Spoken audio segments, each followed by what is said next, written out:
କୁଜଙ୍ଗ ରାଜା ସେତେବେଳେ କେମିତି କ'ଣ ଥିଲେ ଆପଣ ସବୁ ଖବର କ'ଣ? ସେତେବେଳେ ଆକ୍ଚୁଆଲି ଓଡ଼ିଶାରେ ଓଡ଼ିଶା ସାମ୍ରାଜ୍ୟ ବୋଇଲେ ଗଜପତି ମହାରାଜ ଗଜପତି ଶାସନ ଗଜପତି। ଆପଣ ଯେଉଁ ଦେଖୁଛନ୍ତି ଯେ ମୟୂରଭଞ୍ଜ ରାଜା, କଳାହାଣ୍ଡି ରାଜା, କେନ୍ଦୁଝର ରାଜା, ଢେଙ୍କାନାଳ ରାଜା, ଇଏ ସମସ୍ତେ ଗଜପତିଙ୍କର କରଦ ରାଜ୍ୟ, ମାନେ ତାଙ୍କ ଅଣ୍ଡରରେ ସେମାନେ ରାଜ୍ୟ ଶାସନ କରୁଥିଲେ କିନ୍ତୁ କର ଦେଉଥିଲେ ଗଜପତି। କାଳକ୍ରମେ ଗଜପତି ଦୁର୍ବଳ ହେଇଗଲା ପରେ ସେମାନେ ସ୍ୱାଧୀନ ଭାବରେ ଶାସନ ଅଲଗା ଶାସନ କଲେ ଆଉ। ସେତିକିବେଳେ ସମୁଦ୍ର କୂଳରେ ଶତ୍ରୁ ଆକ୍ରମଣରୁ ରକ୍ଷା ପାଇବା ପାଇଁ ସମୁଦ୍ର କୂଳରେ 5ଟି ଗଡ଼ ସୃଷ୍ଟି କରିଥିଲେ ଗଜପତି। ହରିଶପୁର, ମରିଚପୁର, କୁଜଙ୍ଗ, ଆଳି, କନିକା। ଆଳି କନିକା ବି ଆମ ସାଙ୍ଗେ ଥିଲା ମିଶି ଗଜପତି କରିଥିଲେ, ମାନେ ସମୁଦ୍ର କୂଳରେ। ହଁ ବୁଝିଲି, ସୀମାନ୍ତ ତାକୁ ସୀମାନ୍ତ ରାଜ୍ୟ କହନ୍ତି ନା କ'ଣ? ନା, ତାକୁ ସମୁଦ୍ର କୁମ୍ଭୀର କହୁଥିଲେ। ସେ ଶତ୍ରୁ ଆକ୍ରମଣରୁ ରକ୍ଷା କରିଥିଲେ। ସମୁଦ୍ର କୁମ୍ଭୀର କୁହାଯାଇଥିଲା ଏଇ 5ଟା ଗଡ଼ ଜାତି। ଆଜ୍ଞା।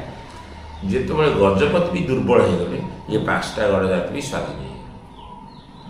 କୁଜଙ୍ଗ ରାଜା ଫେମସ୍ ହେଲେ କାହିଁକି ନା ଯେତେବେଳେ କଳା ପାହାଡ଼କୁ ଚୋରେଇକିରି ଜଗନ୍ନାଥଙ୍କୁ ନେଇକିରି କଲିକତା କତିରେ ଉଗୁଳି ନଦୀରେ ପୋଡ଼ିଦେବାକୁ ବସିଥିଲା, ସେତେବେଳେ ବିଶ୍ୱର ମହାନ୍ତି ବୋଲିକିରି ଜଣେ ତାଙ୍କର ଦାରୁରୁ ବ୍ରହ୍ମଙ୍କୁ ଆଣିକିରି ସମୁଦ୍ର କୂଳେ କୂଳେ ଆସି କୁଜଙ୍ଗ କତିରେ ପହଞ୍ଚିଥିଲେ। ସେତେବେଳେ ଷଣ୍ଢ ରାଜା ଥିଲେ କୁଜଙ୍ଗ।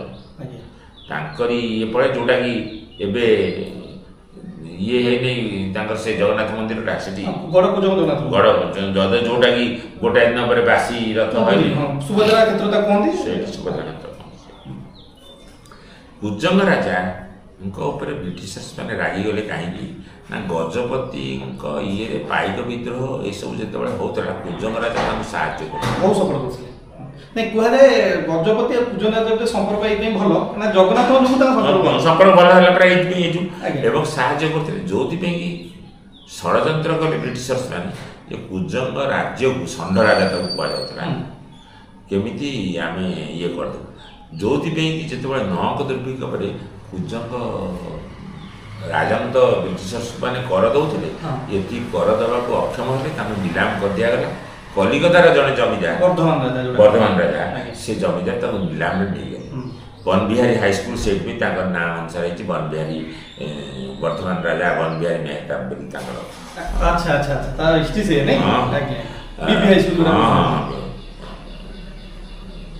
ତେଣୁ କୁଜଙ୍ଗ ରାଜା ମଧ୍ୟ ବହୁତ ପ୍ରତିଶାଳୀ ଥିଲେ, ସ୍ୱାଧୀନ ଚେତା ଥିଲେ।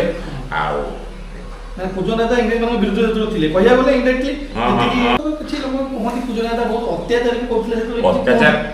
ଅତ୍ୟାଚାର କଲେ ଯେଉଁ ତାଙ୍କର କାହିଁକି ନିଲାମ ପ୍ରଜାମାନେ ସପୋର୍ଟ କଲେନି, ବହୁତ ବେଠି ଇଏ ସିଏ ଗୁଡ଼ାକ କଲେ, ଶୋଷଣ କଲେ ପ୍ରଜାମାନଙ୍କୁ। ଯେଉଁଟା କାଳକ୍ରମ ସେଇଟା ତ ହଏ ଆଉ ସେ ଜିନିଷ ସେଇଆ ଶାସନ ମାନେ ଜଣଙ୍କ ହାତରେ ଯଦି ମନୋପଲି ଶାସନ ରହିଲା ସେ ଜିନିଷ ହବ ଆଉ।